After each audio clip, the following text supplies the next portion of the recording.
నిరంతరం నీతోనే జీవించాలనే ఆశనన్నిల బ్రతికించుచున్నది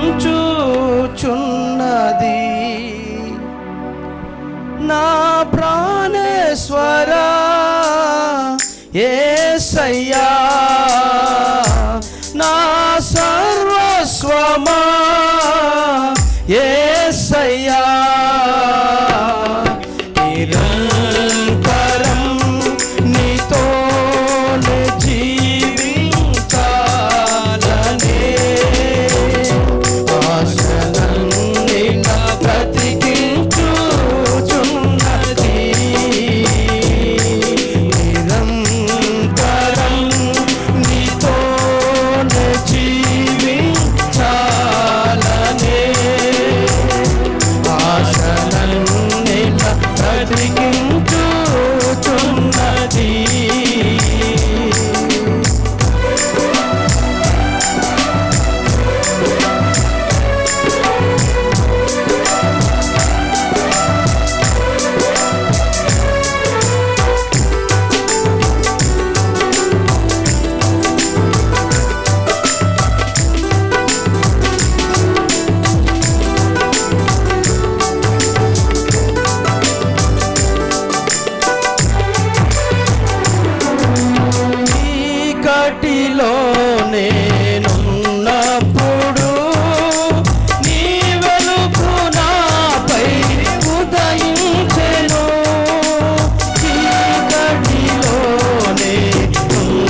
స్తుతించుకుందాం.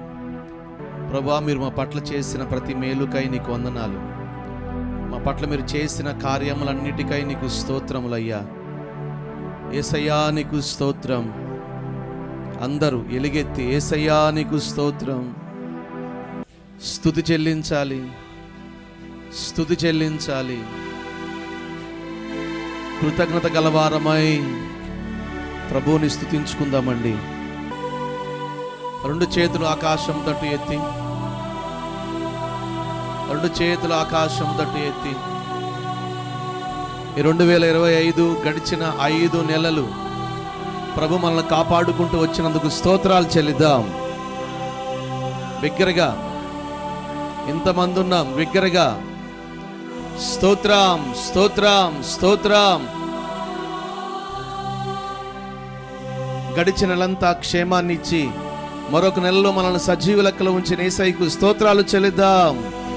బిగ్గరగా, గడిచిన నెలంతా కృపాక్షేమాలు మనతో, మన కుటుంబాలతో, మన సంఘాలతో ఉంచిన యేసయ్యకు స్తోత్రాలు చెల్లిద్దాం. గడిచిన నెలంతా సహించిన దానికంటే ఏ తొందర కలగకుండా ప్రభు కాపాడుకుంటూ వచ్చినందుకు స్తోత్రాలు చెల్లిద్దాం.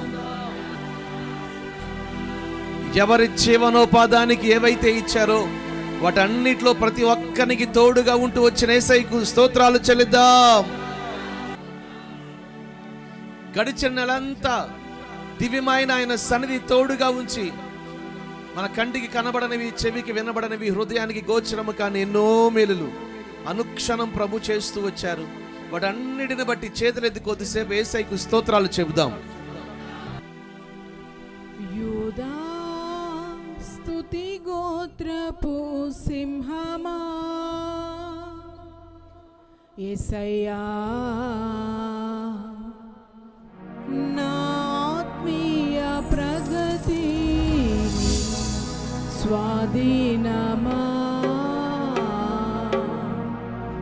యూదా స్తుతి గోత్రపు సింహమా, యేసయ్యా నా ఆత్మీయ ప్రగతి స్వాధీనమా. నీవే కదా మా ఆరాధన, ఆరాధన, స్తుతి ఆరాధన, ఆరాధన, స్తుతి ఆరాధన.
యేసయ్యా.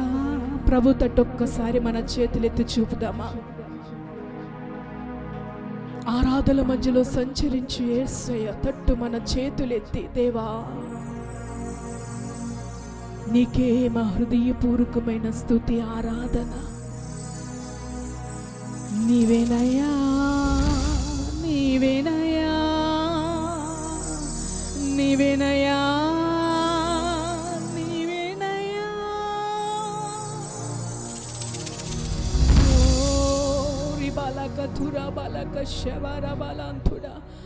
ఆరాధన, స్తుతి ఆరాధన, స్తుతి ఆరాధన.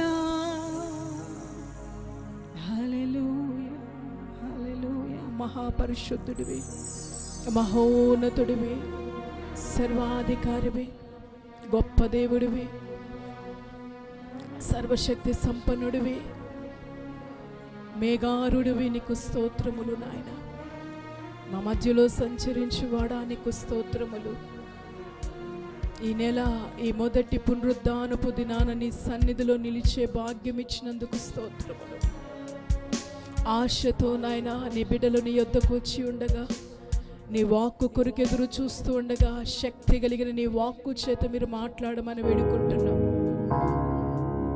వినగలిగే చెవులు, గ్రహించే హృదయాన్ని మీరు దయచేయండి ప్రభువా. మా హృదయము మండునట్లుగా, నీ వాక్యపు వెలుగులో మా జీవితాలు వెలిగింపబడినట్లుగా పరిశుద్ధాత్మ కార్యములు, కృపా కార్యములు మీరు జరిగించి మహిమ పొందమని, నీ దాసుని మరుగుపరచి బలమైన నీ వాక్కును మీరు వెల్లడిపరచమని యేసు నామములో ప్రార్థించి వేడుకుంటున్నాము తండ్రి, ఆమేన్.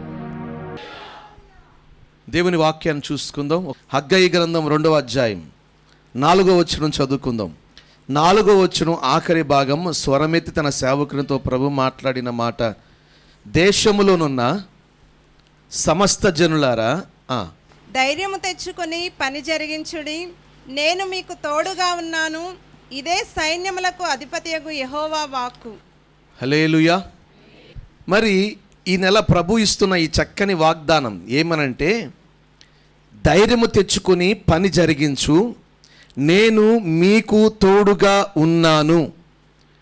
2025 ఈ 6వ నెల ప్రభు ఇస్తున్న వాగ్దానం ఒకటే, తన సేవకుని ద్వారా ధైర్యము తెచ్చుకొని పని జరిగించండి, నేను మీకు తోడుగా ఉన్నాను. ఈ మాట నాతో పాటు కలిసి చెప్పండి.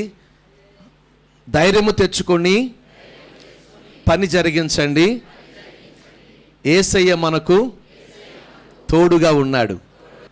ఈ నెల, ఈ 6వ నెల స్కూళ్ళకి, కాలేజీలకి వెళ్ళే వాళ్ళకి, తిరిగి మరలా ఉద్యోగాలకు వెళ్ళే వాళ్ళకి, తిరిగి మరలా వ్యవసాయ పనులు ప్రారంభించుకునే వారికి, మిగిలిన 6 నెలల కోసం నిరీక్షణతో ఎదురు చూచే వారికి, అంతేకాకుండా మరలా ఈ సంవత్సరం ప్రారంభించబడుతున్న ఈ మనోహరమైన పండుగల కొరకు ప్రభు ఇచ్చిన ఒక మాట ఏంటంటే, ధైర్యము తెచ్చుకుని నీవు నీ చేతికి ఇవ్వబడిన పనిని జరిగించు, నేను నీకు తోడుగా ఉంటాను. ధైర్యము తెచ్చుకుని పని జరిగించండి. అందరికీ ఒకే పని ప్రభు ఇవ్వలా. చదువుకునే వారికి చదువుకునే పనిని ఇచ్చారు, ఉద్యోగం చేసేవారికి ఉద్యోగం చేసే పనిని ఇచ్చారు, వ్యాపారం చేసేవారికి ఆ వ్యాపారాలు చేసుకునే పనులు ఇచ్చారు. మాకు సేవ అనే పనిని ఇచ్చారు. ఇది ఒక పనే. ఎవరికి ఇవ్వాల్సిన పని ఆయన వారికి ఇచ్చారు. ఇదిగో కుటుంబంలో ఉంటున్న కుటుంబ యజమానురాళ్ళకి వారి కుటుంబాన్ని కట్టుకునే పని, వారి పిల్లలను పెంచుకునే పనిని ప్రభు నియమించి ఉన్నారు. ధైర్యము తెచ్చుకుని నీకు ఇవ్వబడిన పనిని నువ్వు జరిగించు, నిన్ను కోరుకున్న దేవుడు నీకు తోడై ఉంటున్నాడు. ఇది ఈరోజు నా ప్రభు చెప్పమన్న మాట. ఎందుకంటే కంటి ముందు కనబడుతున్న పరిస్థితులు ధైర్యాన్ని పోగొడుతున్నాయి. చాలామంది ధైర్యాన్ని విడిచి బ్రతుకుతున్నారు.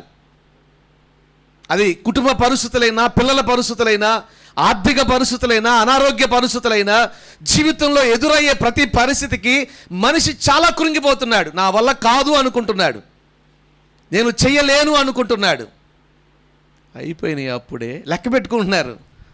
నా ప్రభు అంటారు, అందుకని భయపడొద్దు, ధైర్యము తెచ్చుకోండి, వెళ్ళండి, చదువుకోవడానికి వెళ్ళండి, ధైర్యము తెచ్చుకొని పనిని ప్రారంభించండి, ఉద్యోగాలకు వెళ్ళండి, వ్యవసాయ పనులు ప్రారంభించండి. ఇదిగో మీకు అప్పగించబడిన ఈ పండుగలను ప్రారంభం చేసుకోండి ధైర్యము తెచ్చుకొని.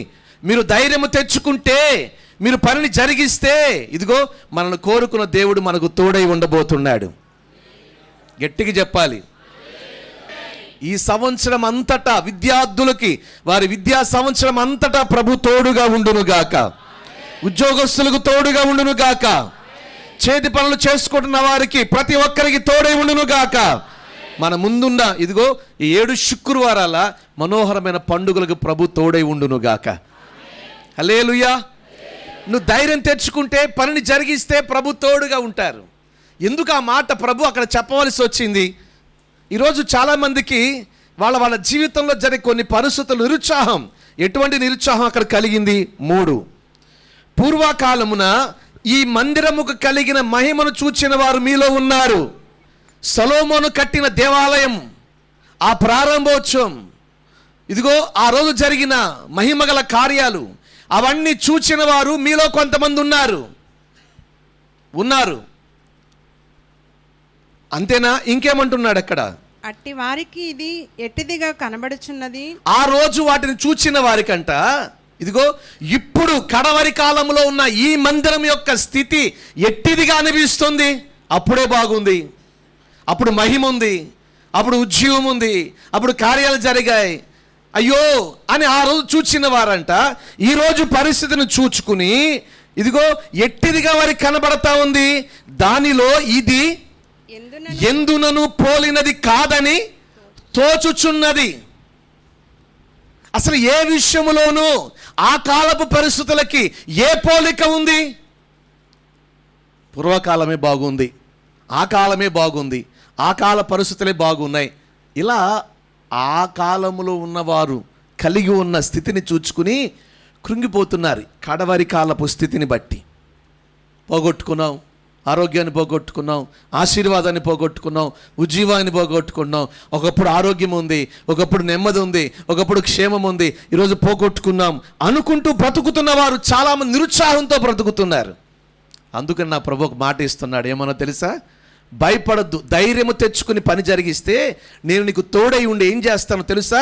9 ఈ కడవరి మందిరం యొక్క మహిమ మునుపటి మందిరం యొక్క మహిమను మించునని.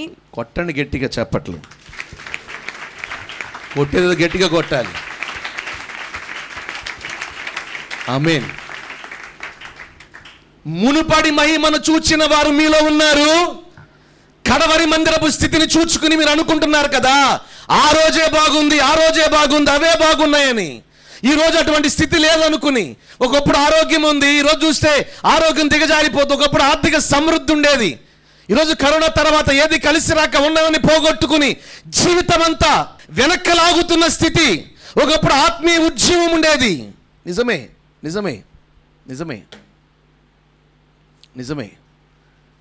ఆ రోజే పరిస్థితులు బాగున్నాయి అని అనుకుంటూ ఉన్నారు కదా మీరు. నువ్వు ధైర్యము తెచ్చుకుని పని జరిగిస్తే నేను నీకు తోడుగా ఉండి ఈ కడవరి మందిరం యొక్క మహిమను మునుపటి మందిరం మహిమ కంటే ఎక్కువగా నేను చేస్తాను. హల్లెలూయా. ఇది నా ప్రభు స్వరమెత్తి నాతో మాట్లాడిన మాట. ఈ కడవరి మందిరం యొక్క నీ పరిచర్య, నీకు ఇచ్చిన పరిచర్యను మునుపటి మందిరపు పరిచర్య కంటే మహిమకరంగా నేను మార్చబోతున్నాను. నీవు ధైర్యము తెచ్చుకుని పని జరిగించు. నేను నీకు తోడై ఉండి ఈ కడవరి మందిరం యొక్క మహిమ మించుతుంది మునుపటి మందిరము కంటే. హల్లెలూయా. ఆయన ఇచ్చిన ఈ మాట విశ్వసించిన వారందరి పట్ల నెరవేర్చునుగాక. హల్లెలూయా.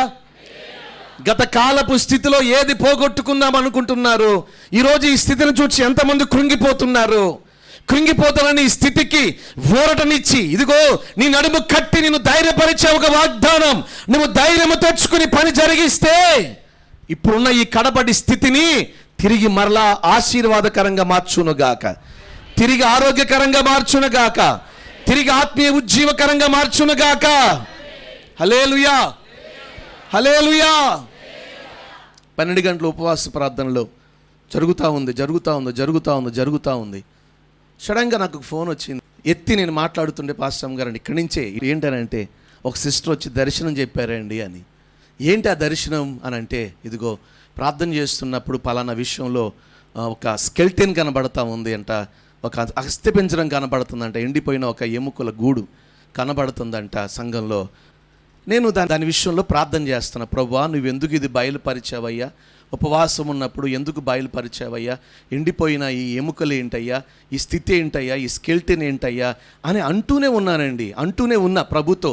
ఏంటయ్యా అని అనగానే ప్రభు నాతో అంటారు, ఇదిగో నువ్వు ఉపవసించి ప్రభు సన్నిధిలో గడుపుతున్నావు కాబట్టి నేను పలుకుతున్న ప్రతి మాట నువ్వు నోటితో పలుకు, నేను దాన్ని నెరవేరుస్తాను అని ప్రభు ఆత్మలో ప్రేరేపిస్తూ ఉండగానే, ఆత్మలో రేపుతూ ఉండగానే నేను ఒక మాట ఉపవాసంలో పలుకుతూనే ఉన్న, ఉపవాసం ఉండి ఏమనంటే, ఇదిగో ఆ ఎండిపోయిన ఎముకలకు నరములు పొదుగును గాక, ఆ ఎండిపోయిన ఎముకలకు అవయములు వచ్చును గాక, ఆ ఎండిపోయిన ఎముకలకు మాంసము కలుగును గాక, ఆ ఎండిపోయిన ఎముకలకు శరీరం వచ్చి ఒక మహా సైన్యమై బలము కలిగి నిలుచును గాక అని ఆత్మలో నువ్వు పలుకు, నేను నెరవేరుస్తాను, పలుకు, నేను నెరవేరుస్తాను, పలుకు.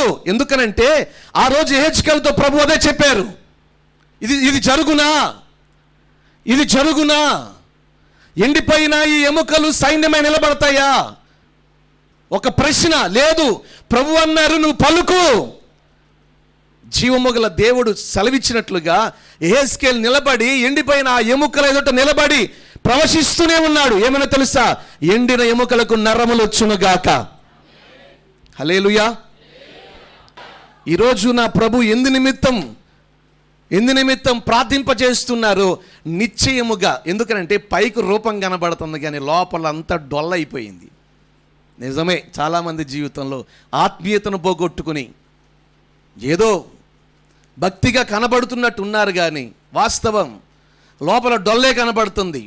ఇదిగో బాహ్య పురుషుడు ఈరోజు ఎదుగుతున్నాడు కానీ అంతరంగ పురుషుడు కృంగిపోతూనే ఉన్నాడు. చాలామందిలో అంతరంగ పురుషుడు కోపాలకు ఆవేశాలకు వెళ్ళి దైవ చిత్తాన్ని నెరవేర్చుకోలేక పాపము జోలికి పోయి లోక ఆశల జోలికి వెళ్ళి కనబడ్డ మార్గము గుండా వెళుతూ చాలామంది దైవ చిత్తము నెరవేర్చలేక పైకి మేము బాగానే ఉన్నామని కనబడుతున్నారు కానీ, పైకి చిరునవ్వుతో నవ్వుతున్నారు కానీ లోపల ఎంతోమంది ఎండిపోయిన స్థితిలోనే కనబడుతున్నారు. అది ఆర్థికంగా అయినా, అది ఆరోగ్యంగా అయినా, అది ఆత్మీయంగా అయినా. జీవము గల దేవుని సేవకునికి ఈరోజు ఇదిగో ధైర్యముతో ఆయన చెప్పిన మాట ప్రకారం ప్రవచిస్తున్నాను దేవుని సేవకునిగా. ఎవరు ఎండిన స్థితిలో ఉన్నారో వారు తిరిగి మరలా జీవింపబడునుగాక. ఎండిన స్థితి తిరిగి మరలా దేవుడు జీవాన్ని కలుగు చేయునుగాక. అంతరంగ పురుషుడు బలము కలిగి ధైర్యముతో సాగిపోదురుగాక. కాస్త బిగ్గరగా చెప్పాలి హల్లెలూయా. ఇంకాస్త బిగ్గరగా. కనబడుతున్న స్థితి మనిషికి ఏం కలుగు చేస్తుంది? భయం. పైన చూస్తే మునుపడిదే బాగుంది, కడవరది ఏమీ లేదు. ఆ పైన చూసుకొని బాధపడుతుంటే ధైర్యంగా ఉండండి. ఒకప్పుడు దేనికి పోలిక. ఎందుకంటే మనిషి అన్నిటినీ ఆటికి పోలిస్తాడు, అన్నిటినీ పోల్చి చూస్తాడు. వాస్తవం పోలిక చేసి చూస్తారు. వాళ్ళు కూడా పోలిక చేసి చూశారంట.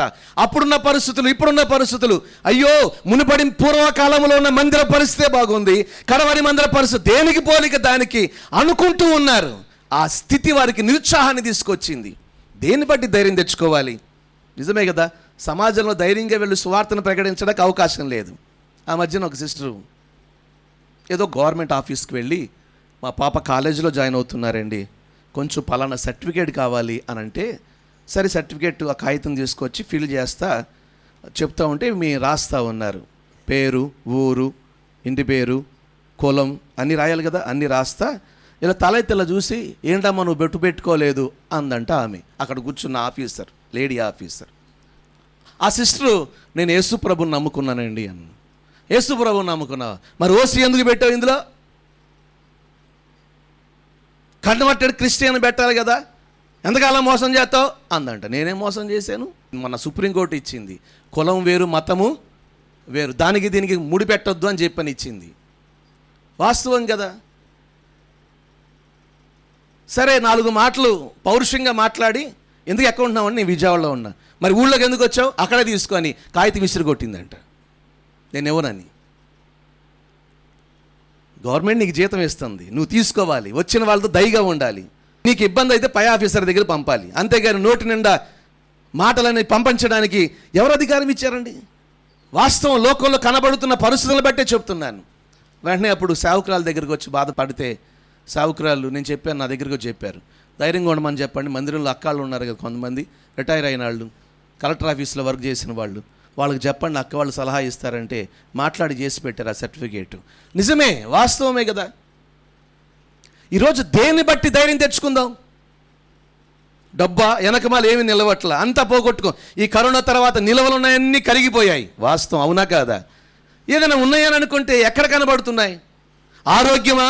ఎప్పుడు ఏ రోజు ఉందో తెలియని పరిస్థితి. దేన్ని బట్టి ధైర్యం? నేను ధైర్యంగా ఉన్నాను, నా ఆరోగ్యం బాగుంది, ఇంకొక 30 సంవత్సరాలు బ్రతుకుతాను అనే వాళ్ళు ఈరోజు ఎవరు కనబడట్లా. ఏ రోజు ఎలా ఉంటుందో తెలియని స్థితి. దేన్ని బట్టి ధైర్యం? దేన్ని బట్టి ధైర్యాన్ని తెచ్చుకోమని పని జరిగించమంటున్నాడు? సమాజం విరోధంగా ఉంది, ప్రభుత్వాలు విరోధంగా ఉన్నాయి. నిజమే, ప్రభువుని నమ్మామనంటే విరోధంగా మాట్లాడుతున్నారు. స్థితిగతుల మధ్య మనిషి జీవితం దేన్ని బట్టి ధైర్యంగా ఈరోజు మనిషి తన పని జరిగించాలి? ఆదరించేవారిని ఎవరున్నారు ఈ లోకంలో? ఎవరి దారి వారిదే ఈ లోకంలో కనబడతా ఉంది. ప్రోత్సహించేవారు లేరు, ఆదరించేవారు లేరు. అది కాలేజీలో అయినా, ఉద్యోగంలో అయినా, వ్యాపారంలో అయినా, నివసించే ప్రాంతంలో సపోర్ట్గా నిలబడేవారు ఎవరు కనబడట్లా. ఎవరి దారి వారిదే. దేన్ని బట్టి ధైర్యం తెచ్చుకోవాలి పాస్టర్ గారు? నిజమే, నిజమే. చూస్తే మహిమ తగ్గిపోతూ ఉంది, కడవారి మందిరం మహిమ. చూస్తే సమాజంలో విరోధంగా కనబడుతున్నాయి, చూస్తే పరిస్థితులని విరోధంగా ఉంటా ఉన్నాయి. ఏమి కలిసిరాని పరిస్థితి ఏది చేసినా. ఇటువంటి పరిస్థితుల మధ్య దేన్ని బట్టి ధైర్యం తెచ్చుకుని మనం ముందుకెళ్ళాలి. ఈరోజు ప్రభు ఎందుకు ఈ మాట చెప్తున్నారు? దేన్ని బట్టి ధైర్యం తెచ్చుకోవాలి? ధైర్యం తెచ్చుకుందామన్నా అసలు దేన్ని బట్టి ధైర్యం తెచ్చుకోవాలి తెలియని పరిస్థితి అయిపోయింది మనిషికి. అందుకని ఈరోజు ప్రభు ఈ వాగ్దానం ఇచ్చారు. దేన్ని బట్టి ధైర్యం తెచ్చుకోవాలంట? ఒక్క 3 మాటలు మీ ముందుంచుదా నేను. దేన్ని బట్టి ధైర్యం? దినవృత్తాంతముల మొదటి గ్రంథం 28వ అధ్యాయం 10వ వచనం. పరిశుద్ధ స్థలముగా ఉండుటకు ఒక మందిరమును కట్టించుటకై యెహోవా నిన్ను కోరుకొనిన సంగతి మనసునకు తెచ్చుకొని ధైర్యము వహించి పని జరిగింపుము. గట్టిగా స్తోత్రం చెప్పండి. దేన్ని బట్టి ధైర్యం తెచ్చుకోమన్నాడు? ఒక తండ్రి తన కుమారుడితో చెబుతున్న మాట ఈ మాట. ఈరోజు పరలోకపు తండ్రి తన బిడ్డలైన మనతో చెప్తున్న మాట ఈ మాట. ఏ మాట? ఆ మాట ఇదిగో, నిన్ను కోరుకున్న సంగతి మనసుకు తెచ్చుకుని నువ్వు ధైర్యముగా పని జరిగించు. దేన్ని బట్టి ధైర్యం తెచ్చుకోవాలి? దేవుడు నిన్ను కోరుకున్నాడు. గట్టిగా హల్లెలూయా చెప్పండి. ఈ సృష్టికర్తన దేవుడు తన బిడ్డగా ఉండటానికి నిన్ను కోరుకున్నాడు. ఇదే మన ధైర్యం. దేన్ని బట్టి ధైర్యం తెచ్చుకోవాలి? ఈ సమస్తాన్ని కలుగు చేసిన మహనీయుడు, గొప్పవాడైన సృష్టికర్తైన దేవుడు తన బిడ్డలుగా ఉండటానికి ఆయన మనలను కోరుకున్నాడు. ఇంతకంటే గొప్ప భాగ్యం మరొకటి ఉందా? కోట్ల మంది ప్రజలలో, సరే లోకంలో సంగతి చెప్తే మీకు అంతగా అర్థం కాకపోవచ్చు, నా సంగతే చెప్తున్నా. మా తాతగారికి 11 మంది సంతానం, ఎప్పుడు చెబుతూ ఉంటా. వారిలో 10 మంది ఇప్పటికీ ప్రభువుని ఎరగల, ఇంకా విగ్రహారాధకులనే ఉన్నారు. కానీ నాకు ఎప్పుడు ఒక డౌట్, అదేంటంటే ప్రభు ఆ 11 మందిలో ఇంకా చాలామంది ఉన్నారు కదా, ఆ ఇంట్లో కోరుకోవాలనుకున్నప్పుడు మిగిలిన వారిని ఎవరిని నువ్వు కోరుకోకుండా మమ్మల్ని ఎందుకు నీ బిడ్డలుగా కోరుకున్నావు? ఒక ప్రశ్న ఎప్పుడు నాలో కలుగుతూనే ఉంటుంది. దావీదు దేవుని యొక్క కోరుకున్న విలువ తెలిసిన వాడు. ఒకరోజు తన సహోదరులందరి ఎదుట దేవుడు చెప్పిన మాట ఏంటంటే, దావీదు విషయంలో, నేను కోరుకున్నవాడు ఇతడే, నేను మిగిలిన వారిని ఎవరిని కోరుకోలే ఇంట్లో. సమూయేలు ప్రవక్తతో దేవుడు మాట్లాడిన మాట, నేను కోరుకున్నవాడు ఇతడే. మరి ఈ సృష్టిలో ఆయన కోరుకున్న వారము మనమే. ఎవరు? మనమే. మన చుట్టూ ఇంకా చాలామంది ఉన్నారు యేసుని ఎరగని వారు, ఈరోజు మందిరంలో లేనివారు చాలామంది ఉన్నారు లోకంలో. కానీ వారిని ఆయన కోరుకోలా. ఈ సృష్టి అంతట్లో దేవుడు తన బిడ్డలుగా ఉండడానికి మనల్ని కోరుకున్నాడు. ఇది మన ధైర్యం. హల్లెలూయా, హల్లెలూయా. కాస్త బిగ్గరగా చెప్పాలి, హల్లెలూయా. అదే చెప్తున్నాడు తన కుమారుడితో, సొలొమోనా నా కుమారుడా, దేవుడు పరిశుద్ధ స్థలముగా ఈ మందిరము ఉండటానికి, దాన్ని కట్టడానికి దేవుడు నిన్ను కోరుకున్నాడు. ఈ లోకంలో చాలా మందికి లేని ఆ భాగ్యం దేవుడు నీకు ఇచ్చాడు. దానిని బట్టి మనము ధైర్యముగా ఉందుము గాక. దీనిని బట్టి నీ కుటుంబాన్ని కట్టుకో, దీనిని బట్టి నీ ఉద్యోగం చేసుకో. దేవుని చేత నేను కోరుకొనబడిన వాడను తన బిడ్డగా ఉండటానికి అని చదువు. దేవుడిని ఆశీర్వదిస్తాడు. తన బిడ్డలను ఎన్నటికీ ఆయన విడిచిపెట్టడు ఆయన. ఈరోజు ఈ వర్తమానం వింటున్న నీ జీవితంలో దేవుని చేత కోరుకొనబడిన వారులారా, మీ భయాలు పక్కన పెట్టి నిన్ను కోరుకున్న దాన్ని బట్టి ధైర్యము వహించండి. ప్రభువు మీకు తోడై ఉండును. హల్లెలూయా, హల్లెలూయా. ఈ సమస్త సృష్టిని కలుగు చేసిన గొప్ప దేవుడు చాలా గొప్ప సృష్టిని కలుగు చేశాడు. ఎంత గొప్ప అంటే చాలా గ్రహాలు ఒక బాల్ లాంటివి, మనందరికీ తెలుసు, చదువుకున్న వాళ్ళందరికీ. గ్రహాలు అవి తిరుగుతూ ఉంటాయి. దేని చుట్టూ? సూర్యుని చుట్టూ తిరుగుతూ ఉంటాయి. అవి తిరిగినప్పుడు ఏమండి, పగలు రాత్రి అనేది జరుగుతూ ఉంటుంది. తన చుట్టూ తిరుగుతూ సూర్యుని చుట్టూ తిరుగుతూ ఉన్నాయి. దానిని పాలపుంత గెలాక్సీ అంటారు. అటువంటివి సృష్టిలో ఇంకా చాలా ఉన్నాయి, ఇంకా శాస్త్రవేత్తలు కనుగొనవి. ఇంత గొప్ప సృష్టిలో ఏమండి, ఈ భూగ్రహాన్ని దేవుడు కోరుకుని తన నిత్య నివాసాన్ని ఇదిగో ఈ భూగ్రహం మీద ఆయన కట్టాలనుకున్నాడు, నివసించే స్థలాన్ని. అంత గొప్ప మందిరమును, దేవుని నిత్య నివాసముగా ఉండటానికి ఒక స్థలం, ఒక మందిరము కట్టడానికి ఏమండి బాలుడైన సొలొమోను దేవుడు కోరుకున్నాడు. అది చిన్న విషయమా? ఏమో మీకు చిన్నగా ఉందేమో, నాకు మాత్రం చాలా ఆశ్చర్యంగా ఉంది. మోషేతో కేవలము నడిపించబడే మొబైల్ టెంపుల్ కట్టించాడు. మేఘం వెళ్ళినప్పుడు మందిరం తీయాలి, మేఘం ఆగించాట మందిరం అక్కడ వేయాలి. అది కదిలే మందిరం మోషే కాలములో. కానీ సొలొమోను కాలములో ఒక స్థిరమైన తన మందిరాన్ని సొలొమోను చేత దేవుడు కట్టించుకున్నాడు. హల్లెలూయా. సృష్టికర్తైన దేవుడు తన నివాసంగా ఉండటానికి, తన ప్రజలతో మాట్లాడటానికి ఏమంటే ఒక మందిరం కట్టాలనుకుంటే ఎవరికి దక్కని భాగ్యం ఎవరికి దక్కింది చెప్పాలి. దావీదు రిక్వెస్ట్ చేశాడు, నాకు ఇవ్వవా? వద్దు, నీకు ఇవ్వను నేను. ఎందుకంటే నీ చేతులు రక్తంతో తడిశాయి, యుద్ధాలు చేసి అనేకులను చంపావు, కాబట్టి మందిరం నువ్వు కట్టకూడదు. మందిరం కట్టాలన్న ఆశ దావీదు అయినప్పటికీ దేవుడు వద్దు అన్నాడు. ఆయన అనుమతి లేకుండా ఎవరైనా ఆయన ఆలయాన్ని కట్టగలుగుతారా? వెంట్రుక కూడా ఊడదంట ఆయన ఆజ్ఞ లేకుండా. బైబిల్లో రాయబడి మాట. మరి వాస్తవం కదా.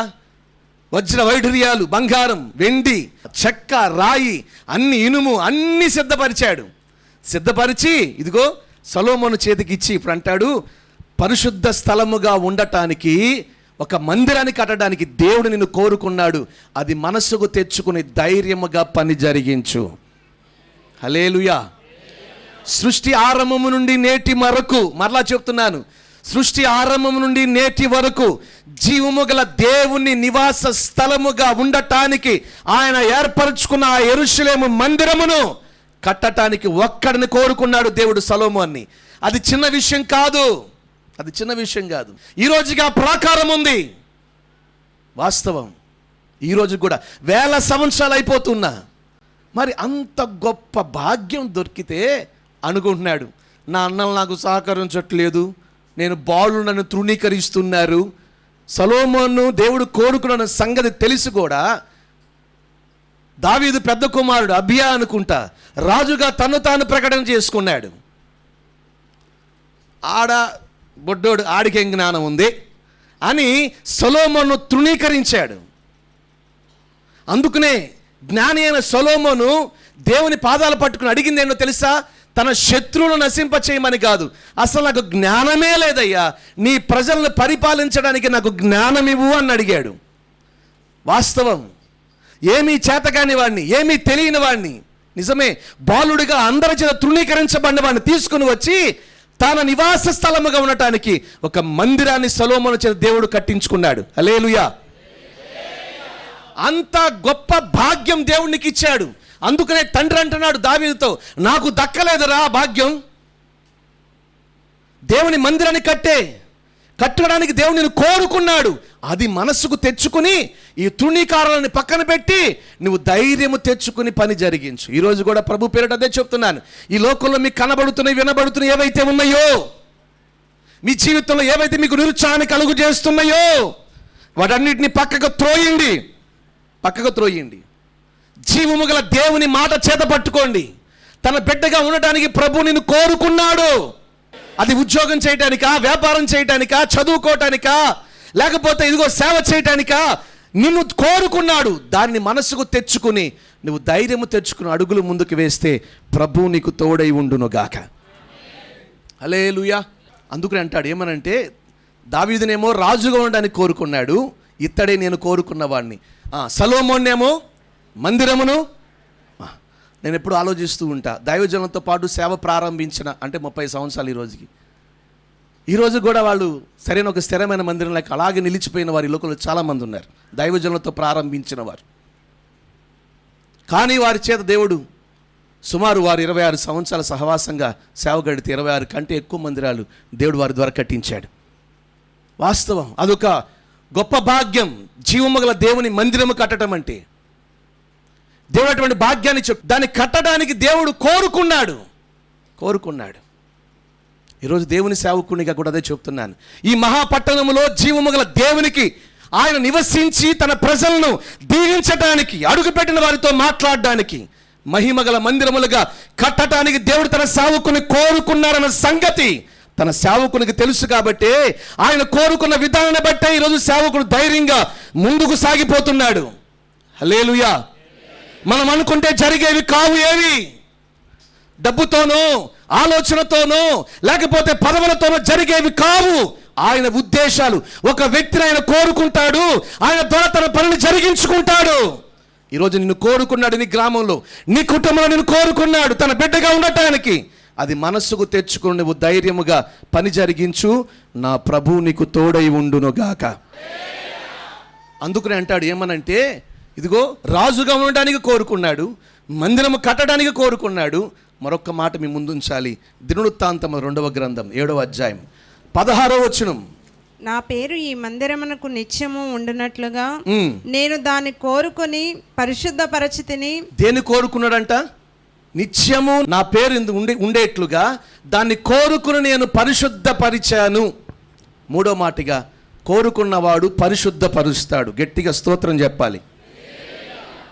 చాలామంది ఆత్మీయంగా వెనకబడిన వారు ఉండొచ్చు, తెలుసో తెలియక కొన్ని అపరాధముల్లో, పాపములో పడి ఉండొచ్చు.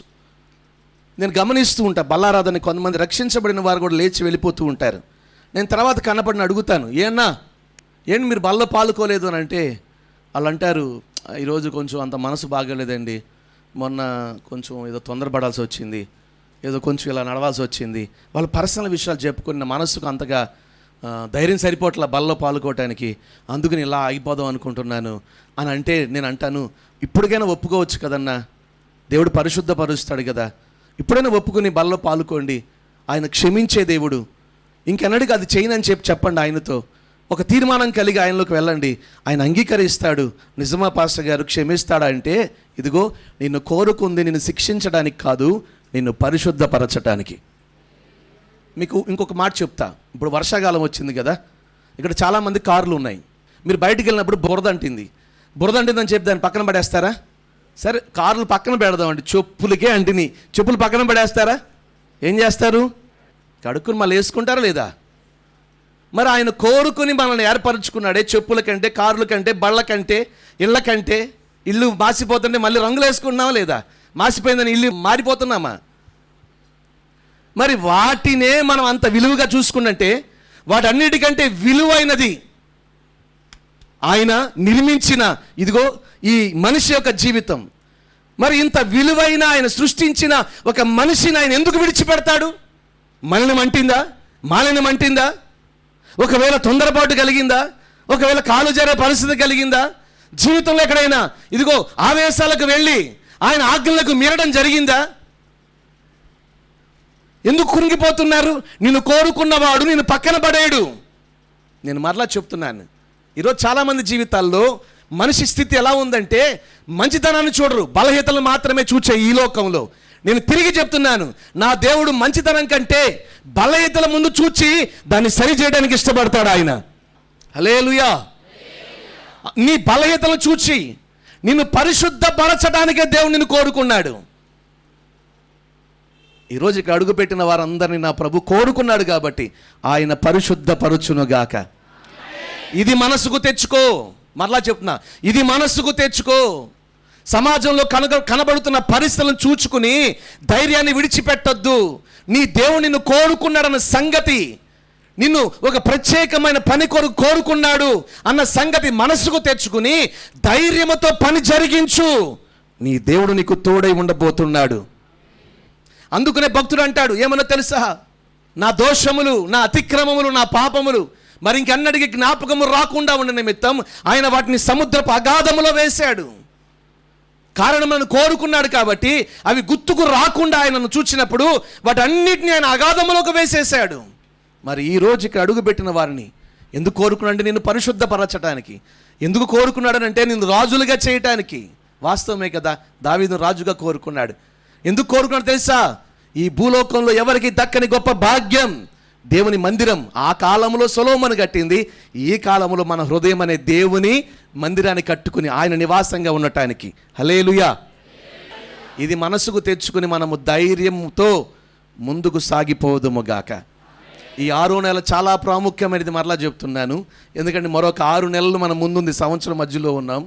ఉద్యోగస్తులు తిరిగి స్కూల్స్కి వెళుతున్న టీచర్లు, మాస్టర్లు ఉన్నారు, మరలా తిరిగి వెళుతున్నారు వారి జాబులకి.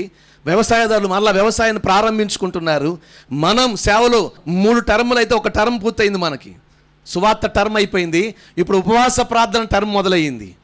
మనోహరమైన పండుగలు ప్రారంభించబడుతూ ఉన్నాయి. జూన్ నుంచి మరలా నవంబర్ వరకు, నవంబర్ నుంచి ఆఖరిది క్రిస్మస్ పండుగల టర్మ్ ఆఖరిది. వాస్తవం కదా, సేవలో కూడా ఉన్నాయి టర్ములన్నీ. ఇప్పుడు ఉపవాస పండుగలు కుటుంబాల కోసం మందిరాల్లో చేరి చేసే టర్మ్ ప్రారంభిస్తూ ఉంది.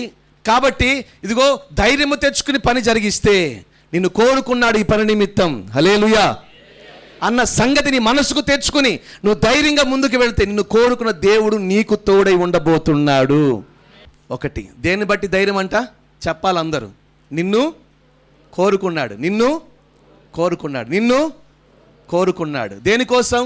నీవు చదువుతున్న దాంట్లో ఇదిగో ఆయన ఆయన కోరుకున్నాడు, దాన్ని నీకు ఇచ్చాడు. అది ఉద్యోగమైన వ్యాపారమైన ఆయన కోరుకుని ఆ స్థాయికి స్థానానికి నిన్ను ఎక్కించాడు. ఆయన నిన్ను కోరుకున్నాడు కాబట్టి దానిని బట్టి నువ్వు ధైర్యముగా ఈ మిగిలిన 6 నెలలు ముందుకు సాగిపోదుముగాక. కాస్త బిగ్గరగా చెప్పండి. ఇప్పుడు చెప్పాలి, దేని బట్టి ధైర్యం? దేని బట్టి ధైర్యం చెప్పాలి? దేవుడు నన్ను. Very good. 2వ మాట చూడండి, యెషయా గ్రంథం. ధైర్యము తెచ్చుకొని పని జరిగించమన్నాడు కదా, దేన్ని బట్టి ధైర్యం? యెషయా గ్రంథం 46వ అధ్యాయం 8 నుంచి 11 వచనాలలో ఈ మాటలు చూపించి ముగిస్తాను. 2వ మాటగా చూడండి, 8వ వచనం 46:8. దీని జ్ఞాపకము చేసుకుని ధైర్యముగా నుండుడి. దేన్ని జ్ఞాపకం చేసుకుని ధైర్యంగా ఉండమంటున్నాడు ఆయన? ఒకటి, కోరుకున్న దాన్ని బట్టి. రెండవదిగా దేన్నంట? చదవండి అక్క చేయవారులారా, దీన్ని ఆలోచన చేసుకోండి. చాలా పూర్వమున జరిగిన వాటిని జ్ఞాపకము చేసుకొనుడి. చాలా కాలం పూర్వం ఆయన మీతో చెప్పిన మాటలు, లేకపోతే జరిగినవి మీరు జ్ఞాపకం చేసుకోండి. ఏం జరిగాయి? చదవండి అక్క. దేవుడను నేనే, మరి ఏ దేవుడను లేడు. నేను దేవుడను, నన్ను పోలిన వాడెవడనూ లేడు. కాస్త బిగ్గరగా చెప్పాలి. హల్లెలూయా. దేని బట్టి ధైర్యం అంట? ఒకప్పుడు దేవుడు మీతో చెప్పాడు కదా, ఆయన మీ ముందు చెప్పిన మాటలు ఉన్నాయి కదా. ఏమని? నేను తప్ప వేరొక దేవుడు లేడని చెప్పారు కదా. నన్ను పోలిన వారు ఎవరూ లేరని చెప్పారు కదా. వాటిని మనసుకు తెచ్చుకుని, జ్ఞాపకాన్ని తెచ్చుకుని మీరు ధైర్యం తెచ్చుకోండి. దేనిని బట్టి మన ధైర్యం అంటే? రెండోదిగా మన దేవుని బట్టే మన ధైర్యం.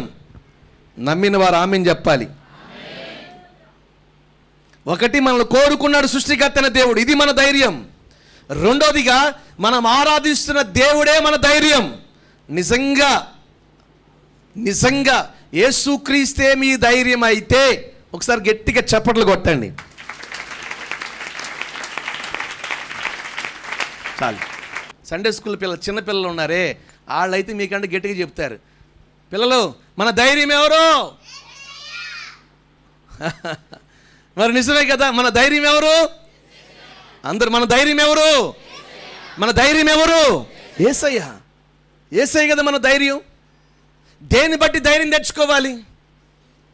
ఈరోజు చాలామంది నిరుత్సాహంతో ఉన్నారు. నేను కొన్ని మాటలు లోకంలో చూస్తున్నప్పుడు నాకు అనిపిస్తూ ఉంటుంది. ఉమెన్స్ డే రోజు ఒక ఆమెను ఇంటర్వ్యూ చేసినప్పుడు ఆమె చెప్పిన మాట, ప్రపంచంలో ఆమె మంచి బిజినెస్, అది కాఫీ డేనా, ఆ ఓనర్ మామూలుగా అయితే దాని ఓనర్ చనిపోయారు. ఆయన అప్పులైపోయి కోట్ల రూపాయలు కట్టలేక, వాళ్ళకి ఏమీ చెప్పలేక ఒంటరిగా ఒక బ్రిడ్జి మీదకి వెళ్ళి వంతెన మంచి దూకేశాడు. అది టీవీలో కూడా వచ్చింది, కర్ణాటకలో ఎక్కడో జరిగింది అది. కానీ అటువంటి స్థితిలో నష్టాల మధ్య ఒక పక్కన భర్తను కోల్పోయి, ఒక పక్కనేమో అప్పుల పాలైపోయి, ఇటువంటి పరిస్థితుల మధ్య ఉన్న ఆ వ్యాపారాన్ని, ఆ కుటుంబాన్ని కూడా, ఆ స్త్రీ అంటే చాలామందికి బలహీనమైన ఘట్టమైన భయం, నా వల్ల ఏమవుతుంది అని. కానీ ఆమె నడుము కట్టుకుని అప్పుల్లో ఉన్న దానిని మరలా పైకెత్తి ఈరోజు ప్రపంచ దేశాల్లో దానిని ఒక ఆశీర్వాదకరమ, మన భాషలో చెప్పాలనంటే ఆ బిజినెస్ ఆమె నిలబెట్టింది. మునుపటి కంటే ఇప్పుడు దాన్ని ఇంకా ముందుకు తీసుకువెళ్తా ఉంది. మరి జరిగిన పరిస్థితులని గమనించుకుంటూ వెళితే దేనిని బట్టి ఆమె ధైర్యం తెచ్చుకుంది? నిజమే కదా, ఈరోజు మన జీవము గల దేవుణ్ణి నమ్ముకున్నాం. మన దేవుడు నేను తప్ప వేరొక దేవుడు లేడని ఈ సర్వ సృష్టికి సవాలు విసిరినవాడు, నాతో పోలిక ఎవరు అని. అటువంటి పరిశుద్ధ దేవుని మనం కలిగి ఉన్నాం. మనుషుల చేత చేయబడిన వాడిని కాదు మనం ఆరాధిస్తుంది, మాటలాడలేని వాడిని కాదు మనం ఆరాధిస్తుంది, వినలేని వాడిని కాదు మనం ఆరాధిస్తుంది. మన ప్రతి కన్నీటి బొట్టును చూడగలిగిన వాడు, ఇదిగో మన సమస్యలన్నిటికి స్పందించగలిగిన జీవము గల దేవుణ్ణి మనము కలిగి ఉన్నాం. ప్రభుత్వాల మీద ఏలిక చేయగలిగిన వాడు ఆయన. ప్రపంచం ముందు ప్రభు చేసిన ప్రతి ఆశ్చర్యకార్యం సజీవ సాక్ష్యమై నిలిచి ఉండగా దేవుణ్ణి ఎందుకు తక్కువగా అంచనా వేస్తున్నావు?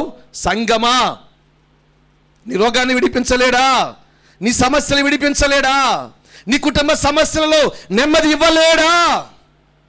నీ దేవుని బట్టి ఈరోజు ధైర్యము కలిగి ముందుకు సాగిపోదుముగాక. మన దేవుని బట్టి మనం ధైర్యంగా ముందుకు సాగిపోదుముగాక. హల్లెలూయా. దేవుడు అంటే చాలామందికి అల్పం. ఈరోజు దేవుని కంటే మేము గొప్పవారం అనుకునేవారు లోకంలో చాలామంది ఉన్నారు. లేదు, ఆయన ఆజ్ఞ ఇస్తేనే ఈరోజు ఇదిగో మనము క్షేమముగా ఉన్నాం. ఆయన కాదనుకున్న రోజున ఒక్క గడియ కూడా ఈ భూలోకంలో ఉండలేం. నరుని జీవితం నీటి బుడగ లాంటిదని, అది గడ్డి పువ్వు లాంటిదని బైబిల్ స్పష్టంగా సెలవిచ్చింది. ఎప్పుడు ఒడిలిపోతాడో ఎప్పుడు పగిలిపోతాడో తెలియని మనిషి జీవితం ఇది చేసిన ఆ గొప్ప దేవుడు సాక్షిగా ఈరోజు మనమే ప్రపంచం ముందు ఉన్నాం. ఎంతకంటే గొప్పదేమని ఉందా? హల్లెలూయా. వాస్తవం అండి, ఇంత టెక్నాలజీ పెరిగినా, మరలా చెప్తున్నాను, ప్రపంచంలో ఇంత టెక్నాలజీ పెరిగినా ఏమండి, ఎప్పుడో మన చిన్నప్పుడు 30, 60, 70, 80 సంవత్సరాల క్రితం ఉన్న జ్ఞాపకాలు కూడా నీ మెమరీలో ఇప్పటికీ నిలిచి ఉన్నాయి.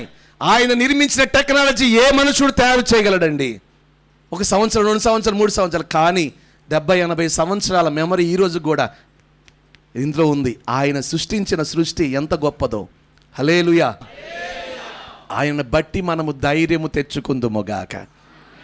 ఆమేన్. హల్లెలూయా. చనిపోయిన వాడిని పాడి మీద తీసుకువెళ్తుంటే ఏమంటే ముట్టుకుని బాగు చేస్తున్నారు. ఈ మధ్యన డాక్టర్ రీసెంట్గా నేను విన్నాను, ఇదిగో 2050కో 2045కో మరణాలు అనేవి ప్రపంచంలో ఉండవంట. నాకు ఆశ్చర్యం అనిపించింది. ఏంటి ఆయన చెప్తున్నాడు అని వింటే ఆయన చెప్పిన మాట ఏంటంటే, ఆ సమయానికల్లా అసలు మరణము దేని వల్ల జరుగుతుందో వాటన్నిటికీ సొల్యూషన్, మెడిసిన్ అనేది వచ్చేస్తుంది. ఇంకా మరణాలు అనేవి అప్పటికి ఉండవు. ఒకప్పుడు బాధపడే మరణకరమైన వ్యాధులు కొన్ని ఉండేవి, మనందరికీ తెలుసు, కొన్ని సంవత్సరాల క్రితం.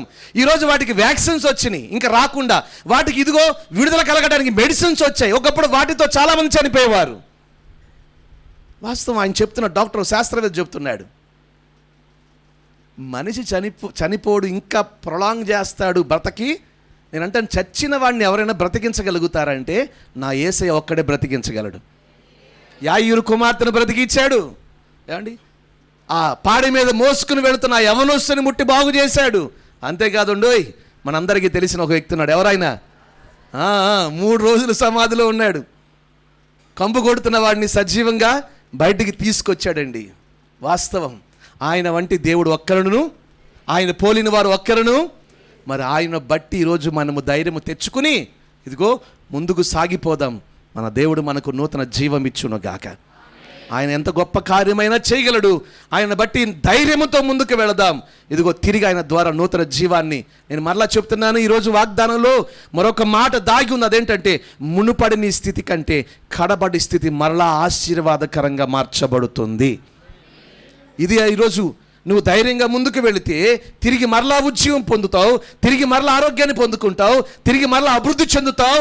తిరిగి నీ స్థితి ఏదైతే పోగొట్టుకున్నావో అది అనుభవించి దేవుని చేత ఆశీర్వాదాన్ని పొందుకుందుముగాక. 2, దేన్ని బట్టి ధైర్యం? మనల్ని కోరుకున్నాడు కాబట్టి. 2వది, దేన్ని బట్టి ధైర్యం? మన దేవుణ్ణి బట్టి. ఆయన సామాన్యుడు కాడు. ఆఖరి మాటగా చూడండి, ఆఖరి మాటగా యెషయా గ్రంథం 46, యెషయా గ్రంథం 46:10. నా ఆలోచన నిలిచిననియు నా చిత్తమంతయు నెరవేర్చుకొనేదననియు చెప్పుకొనుచు. చాలండి, ఆ ఒక్క మాట చాలు.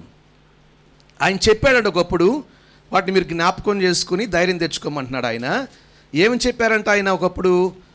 1, నేనే దేవుణ్ణి, నేను తప్ప వేరొక దేవుడు లేడు అని చెప్పారంట. అని చెబుతూ మరొక మాట చెప్పారు 10లో, నా ఆలోచన నిలిచిననియు నా చిత్తం అంతయు నెరవేర్చుకొందునని చెప్పుకొనుచున్నాడు ఆయన. ఈ మాట చాలా ప్రాముఖ్యమైన మాట. దేవుని చిత్తము యావత్తు నెరవేర్చబడుతుంది, ఇందులో ఏమాత్రము సందేహము లేదు. దీనిని జ్ఞాపకము చేసుకుని మీరు ధైర్యము తెచ్చుకోండి అంటున్నాడు యెషయా ప్రవక్త. ఆఖరి మాటగా ప్రభు చెప్తున్న మాట ఏంటంటే, నా మనందరి పట్ల ఆయన ఉద్దేశించిన ఉద్దేశాలను నెరవేర్చబడునుగాక. నేను పనికొస్తానంటారా? చదువుకి నేను పనికొస్తానంటారా? ఉద్యోగానికి, వ్యాపారానికి నేను పనికొస్తానా? ఈ కాపురం చేయడానికి, పిల్లల్ని పెంచుకోవటానికి? పిచ్చోళ్ళలాగా ఉన్నారు. జీవితంలో ఎదురవుతున్న పరిస్థితులను చూసుకుని నిరుత్సాహపడొద్దు. నీ పట్ల దేవుని సంకల్పం గొప్పదై ఉంది. ఈ బలిపీఠ నుంచి నా ప్రభు చెప్తున్న మాట అదే. నిన్ను కోరుకుంది ఏదో సాధారణంగా పిలుచుకుని అలా వదిలేయడానికి కాదు. మనందరి పట్ల సృష్టికర్తైన దేవుని ఉద్దేశము గొప్పది. అందుకనే స్పష్టంగా చెప్పారు, చాలా పూర్వమున జరిగిన దాన్ని జ్ఞాపకం చేసుకోండి, దీన్ని జ్ఞాపకం చేసుకుని ధైర్యంగా ఉండండి. ఏంటనంటే, ఆయన చెప్పిన మాటలే మన ముందు ఉన్నాయి. ఆయన ఉద్దేశాలు తప్పనిసరిగా నెరవేరుస్తాడు. దాన్ని ఆపటం ఎవరి వల్ల కానే కాదు. ఈరోజు నా దేవుడి బలిపీఠ నుంచి మీకు మాట పంపుతున్నారు. ఏమైనా తెలుసా? ఇదిగో ఆయన ఉద్దేశాలు నీకు తెలియచేయాలనుకుంటున్నారు. ఆయన ఉద్దేశించిన ఉద్దేశాలన్నీ ఒకటే, రాబోవు కాలము గురించి నీకు మేలే కలుగుతుంది కానీ కీడు కలగనే కలగదు. నీ కుటుంబానికి మేలు కలగబోతూ ఉంది, నీ పిల్లలకు మేలు కలగబోతూ ఉంది, నువ్వు జరిగించే ఉద్యోగ వ్యాపారాలకు మేలు కలగబోతుంది. ఎంతమంది విరోధముగా లేచినా కీడు తలబెట్టలేరు, కీడు తలబెట్టలేరు. నా ప్రభు నీ గురించిన ఉద్దేశం అది మేలే, మేలే, మేలే. ఆయన ఉద్దేశించి ఉన్నాడు. ఆ మేలు మనందరి కుటుంబాలలో, మన పరిచర్యలో జరుగునుగాక. కాస్త బిగ్గరగా చెప్పాలి. వాస్తవం. ఒక ముగ్గురు వాస్తవం. ఒకరోజు దేవుడు తన ఉద్దేశాన్ని బయలుపరిచాడు. 11 పనులు నమస్కరిస్తా ఉన్నాయి. ఎవరికి? యోసేపుకి. వచ్చి దర్శనం చెప్పాడు. నానా నాకు దర్శనం చూపాడు దేవుడు. 11 పనులు, ఇదిగో నాకు నమస్కరిస్తా ఉన్నాయి నానా అని అంటే, పక్కన ఉన్న వాళ్ళందరూ గుర్రని చూశారు. ఎందుకంటే ఆ 11 పనులు వీళ్ళే ఏం తెలుసు. రే, నువ్వు చిన్నోడు అందరికంటే, నీకు మేము నమస్కరిస్తావరా? ఏంట్రా నీ దుర్బుద్ధి? వీడికన్నీ పెద్దగా ఆలోచిస్తున్నాడు, ఈయన ముందు మనంతా తక్కువలో ఉండాలంట, వీడు మనల్ని వెళ్తాడంట అని చెప్పని గుర్రని చూస్తున్నారు. చాలా కోపం వచ్చింది. సర్లే, ఇంకొక 2 రోజులు అయిన తర్వాత ఇంకొక దర్శనం. ఏంటది చెప్పండి? సూర్యచంద్రులు కూడా, నక్షత్రములు కూడా నమస్కరిస్తున్నట్టు వచ్చినట్టు లోపల దాచుకోవచ్చు కదా. వచ్చి అందరూ భోజనం చేస్తున్నాడు. మళ్ళీ చెప్పాడు, ఈసారి మామూలుగా కోప్పళ్ళ, రే మొన్నటేమో మా వరకే ఆపావు, ఈసారి ఇదిగో చంద్రుడంటేనేమో తల్లి, సూర్యుడంటేనేమో తండ్రి, నక్షత్రాలంటేనే మేము, ఇదిగో ఇళ్ళ పాది నీకు నమస్కరించాలరా, నువ్వు మమ్మల్ని ఏలతావారా అని పగబెట్టుకుని దైవ సంకల్పం నెరవేర్చబడనివ్వకుండా అతని చంపాలని చూచారు కోపముతో. వాస్తవం. తీసుకువెళ్ళి గొంట్లో పడేశారు, చంపాలని ప్రయత్నం చేశారు. నేను మరలా చెప్తున్నాను, అమ్మి వేశారు బానిసలుగా. కానీ ఒకరోజు రానే వచ్చింది, దైవ దర్శనం నెరవేర్చబడింది. నా ప్రభు అదే చెప్తున్నాడు, ఆయన చిత్తము యావత్తు ఆయన నెరవేర్చేవాడు. దాన్ని మార్చటం ఎవరి వల్ల కానే కాదు. అన్నలు నా అనుకున్న తన సొంత వారు దేవుని సంకల్పం నెరవేర్చబడకుండా ఉండటానికి చంపాలని ప్రయత్నిస్తే, కానీ దేవుని చిత్తం యేసేపు పట్ల నెరవేర్చబడింది. ఒకరోజు రానే వచ్చింది, ఏమండి, 11 మంది అన్నలు వచ్చి యేసేపు ముందు సాష్టాంగ నమస్కరించారు. వాస్తవం. అంతేకాదు, ఆ దేశానికి ప్రధానిగా ఉన్న యేసేపును చూచి తన తండ్రి, తన తల్లులు ఎంతమంది అయితే ఉన్నారు, పినతనులు అందరూ కలిసి నమస్కరించారండి. నమస్కరించారు. దైవ దర్శనం తప్పనిసరిగా నెరవేర్చబడునుగాక. దేవుడు మనను ఉద్దేశించిన ఉద్దేశాలు నెరవేర్చబడతాయి. ఇదే మన ధైర్యం. ఇదే మన ధైర్యం. మన జీవితంలోకి ఏది ఎదురొచ్చినా దైవ చిత్తంలో నుంచి మనల్ని దూరము చెయ్యలేవు. అందుకనే యేసేపే అందుకు నిదర్శనం. రెండవదిగా దావీదు జీవితంలో దేవుడు కోరుకున్నాడు ఇశ్రాయేలు సామ్రాజ్యం మీద రాజుగా ఉంచి అతని చేత తన ప్రజలను పరిపాలన చేసుకోవాలని. కానీ ఇదిగో సౌలు ఎన్నిసార్లు వీటేసాడు చంపడానికి? 2 సార్లా 3 సార్లా? ఇప్పుడు లెక్క వద్దలేండి. ఈట ఇసిరేసాడంట భోజనానికి పిలిచి. 2 సార్లు తప్పించుకున్నాడు. ఫిలిస్తీన్లు చంపాలని చూచారు. అసలు దైవ చిత్తంలో లేకుండా చేయాలని చూచారు. ఎంతమంది ఎన్ని రకాలుగా ఆలోచన చేసినా రానే వచ్చింది ఒకరోజు దైవ ఉద్దేశం నెరవేర్చబడి తీసుకువెళ్ళి సింహాసనం మీద కూర్చోబెట్టాడు దేవుడు. హల్లెలూయా. ఆఖరిది మరొకటి ఉంది. ఆగండి. తనతో పాటు కలిసి జీవిస్తున్న వారు దావీదును బట్టి దావీదు కుటుంబాన్ని, తనతో ఉన్న వారి కుటుంబాల్లో ఉన్న పిల్లలని ఎత్తుకు వెళ్ళిపోతే ఇదంతా దావీదును బట్టే జరిగిందని తన తోటి వారు, తనతో పాటు ఉంటున్న వారు దావీదును రాళ్లతో కొట్టి చంపాలని రాళ్ళు రువితే అక్కడ రాయబడిన మాట, దావీదు తన దేవుడైన యెహోవాను బట్టి ధైర్యము తెచ్చుకొనెను. హల్లెలూయా. ఇంకొక 2 సంవత్సరాలు సింహాసనం ఎక్కుతాడు అనగా జరిగింది అది. తన తోటి వారే రాళ్లతో కొట్టి చంపాలనుకున్నారండి. కానీ దైవ సంకల్పాన్ని ఆపలేకపోయారు. దేవుని చిత్తం జరిగింది. దావీదు సింహాసనం ఎక్కాడు. ఆఖరిగా దానియేలు. ఏ రాజు వచ్చినా అతని స్థానం అతనికే ఉంది. దాన్ని మాత్రం ఎవ్వరు కదిలించలేకపోతున్నారు. ఇతను ఎలాగైనా ఆ స్థానం నుంచి తప్పించాలి. ఎవరో తెలుసా? తోటివారు, కొలీగ్స్. కాచుకుంటారు, నవ్వుతూనే ఉంటారు, బిస్కెట్లు పెడతారు, లడ్డూలు పెడతారు, భోజనానికి రమ్మంటారు. ఖచ్చితంగా ప్రమోషన్ దగ్గర రాగానే మేము ముందున్నాం ఆళ్ళగందుకు ఎత్తారంటారు వీళ్ళు. వాస్తవమే కదా, ఎన్ని జరగట్లా చెప్పాల్సినని చెప్పేస్తారు. ఈరోజు సమాజంలో పరిస్థితులు మనం గమనిస్తూనే ఉన్నాం. ఎంతోమంది చెబుతున్నారు తన తోటివారు రాజుగారి దగ్గరికి వెళ్ళి, ఏమండి రాజా, నువ్వు పెట్టిన శాసనం అతను పాటించట్లేదు, నువ్వంటే అతనికి లెక్క లేదు అని చెప్పని ఏమంటే తీసుకువెళ్ళి సింహాల బోన్లో వేయిస్తే దైవ చిత్తం ఆగిందా? మాట్లాడరేంటి? దైవ సంకల్పం ఆగిందా? ఈరోజు దేవుని సేవకుడికి అదే చెప్తున్నాను. నా దేవుడు ఇదిగో స్వరమెత్తి మాట్లాడిన మాట, నీ పట్ల నేను ఉద్దేశించిన ప్రతి ఉద్దేశం అది నెరవేర్చబడుతుంది. ఆఖరికి ఇంకొకటి ఉంది సుమా, కొత్త నిబంధనలోకి వచ్చేసేపాటికి ఓడ బద్దలై ఓడ చెక్కను ఒకటి తీసుకుని సముద్రంలో ఈదుకుంటూ ఒక దీవికి చేరాడు. ఒక దీవికి నాన్న కొంచెం ముందుకు జరగండి, ఇక్కడ కూర్చొని. హల్లెలూయా, హల్లెలూయా. ఇంకాస్త బిగ్గరగా హల్లెలూయా. ఏమండి, చలి కాచుకుంటున్న పౌలు గారిని పాము కరిచింది వచ్చి. తెలుసు కదా మీకు పాము. ఆ దీవిలోనే విషపూరితమైన పాము. ఆ పామును పట్టుకుని తీసి ఆ నిప్పులో పడేసి ఆ దీవి వాసులకు చెప్తున్న మాట ఏంటో తెలుసా? నా దేవుడు తన చిత్తాన్ని నాకు చెప్పాడు. ఏమో తెలుసా?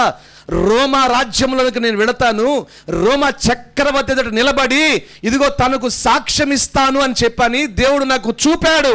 అది నెరవేర్చబడేంత వరకు మరణము కూడా నన్ను ఏమీ చేయలేదు. ఎంత ధైర్యం అండి! దేవుని చిత్తము ఎరిగిన వాడు ఆ ధైర్యము కలిగి పని జరిగిస్తాడు.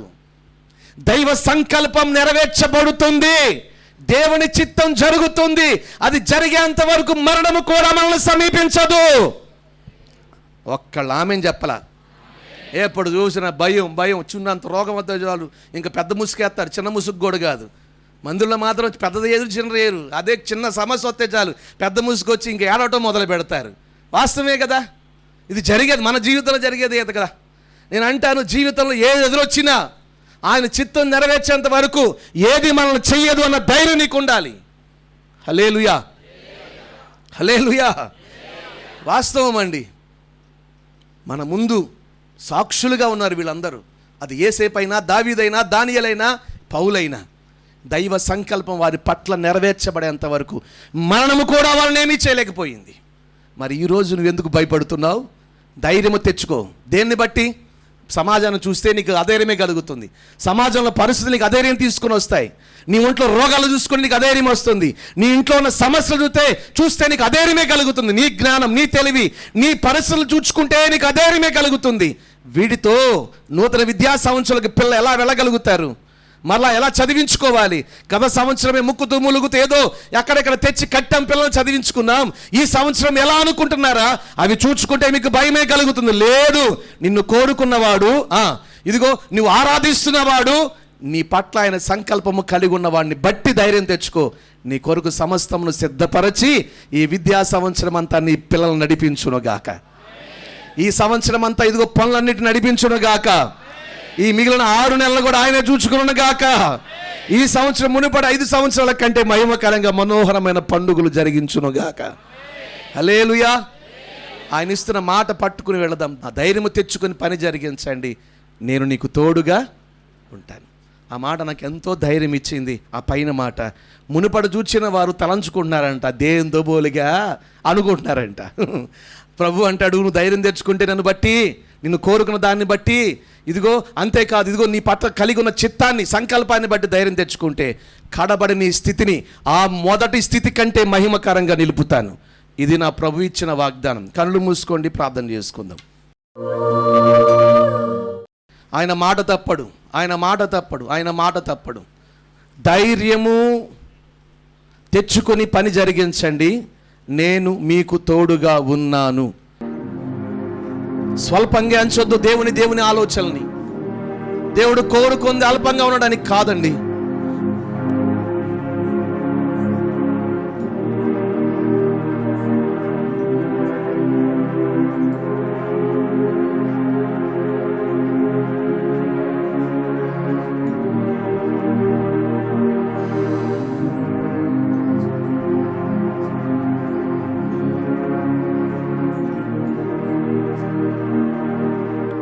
మాట తప్పనివాడు, మాట ఇచ్చినవాడు. నీ కడబడి స్థితిని చూచి కృంగిపోతున్నావా? నీ కడబడి స్థితిని చూచి కృంగిపోతున్నావా? లేదు, నీ మొదటి స్థితి కంటే నీ కడబడి స్థితిని ఇంకా మహిమతో నింపబోతున్నాడు ఆయన.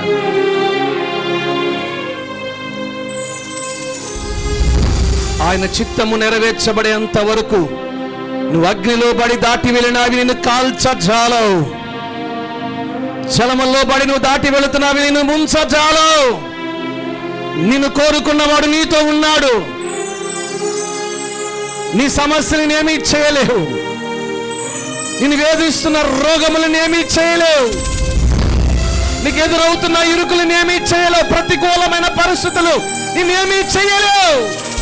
నీవు దేవుని చిత్తంలో ఉన్నావు. దైవ సంకల్పం నీ నా మనందరి పట్ల నిలిచి ఉన్నది. నెరవేర్చబడుతుంది, అది నెరవేర్చబడుతుంది.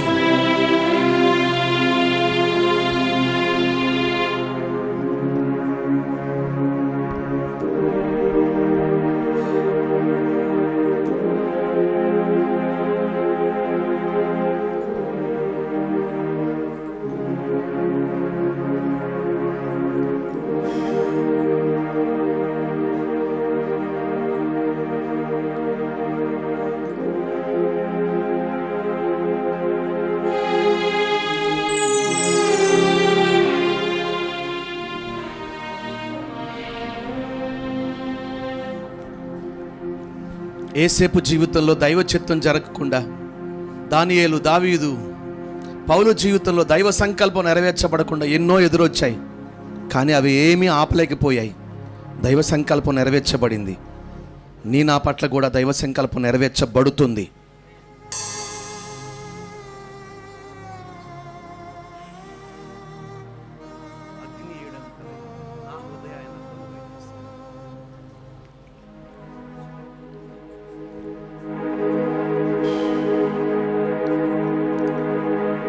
అగ్ని ఏడంతలై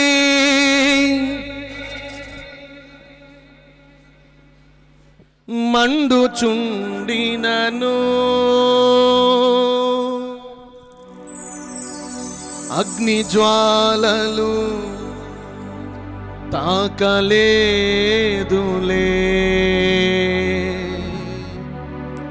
నీ ప్రియుల దేహాలను అగ్ని ఏడంతలై మండుచుండినను అగ్ని జ్వాలలు తాకలేదులే నీ ప్రియుల దేహాలను అందరూ అగ్ని ఏడంతలై మండుచుండిను అగ్ని జ్వాలలు తాకలేదులే నీ ప్రియుల దేహాలను అగ్ని బలము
దైవ సంకల్పం మన పట్ల నెరవేర్చబడును గాక.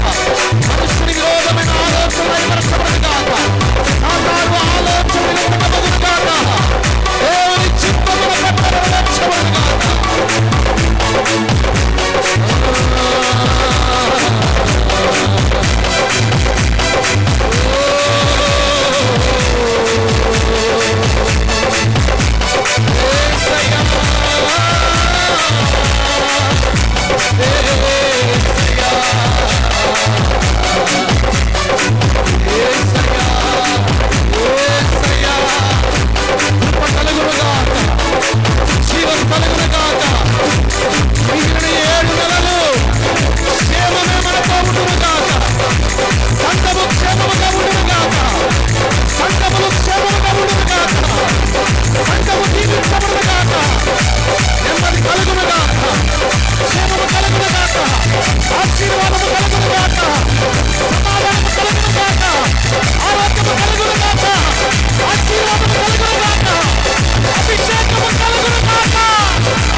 నీ దుఃఖమును నా ప్రభు తొలగించునుగాక.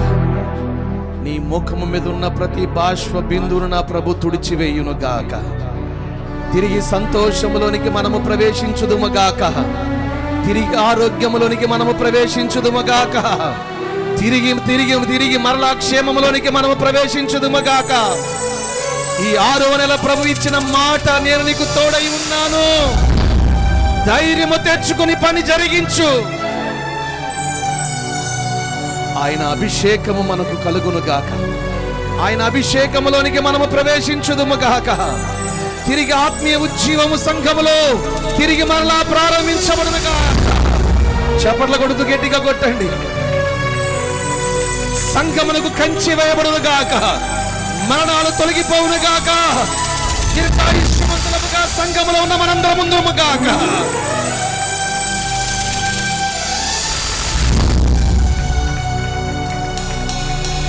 యేసయ్యా యేసయ్యా యేసయ్యా. రెండు చేతులు ఆకాశము తట్టి పిలుద్దామా? నిన్ను కోరుకున్నవాడు, ఇదిగో నిన్ను కోరుకున్నవాడు ఆయన. ఇదిగో నువ్వు కలిగి ఉన్నవాడు అల్పుడు కాడు, గనుడు ఆయన. అంతేకాదు నీ పట్ల గొప్ప ఉద్దేశములు కలిగి ఉన్నవాడిని ఒక్కసారి నోరారా చేతులు ఆకాశము తట్టి ఎత్తి యేసయ్యా యేసయ్యా యేసయ్యా యేసయ్యా. ఆయన నామములో ఉన్న శక్తి మనలోనికి ప్రవేశించునుగాక. ఆయన నామములో ఉన్న ప్రభావం మన ప్రాణాత్మ శరీరములు కలుగునుగాక. ఆయన నామములో ఉన్న మహిమ మన మీద నిలిచి ఉండునుగాక. యేసయ్యా అని నోరారా పలికి ఉండగా, ఇదిగో ఆయన నామములో ఉన్న ప్రభావం మన ప్రాణాత్మ శరీరములకు నూతన జీవము కలుగు చేయునుగాక.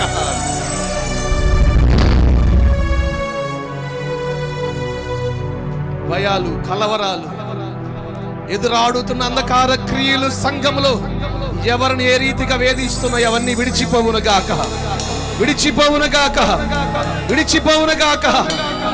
యేసు నామములో విరోధమైన వాటిని గద్దిస్తూ ఉండగా తొలగిపోవునుగాక.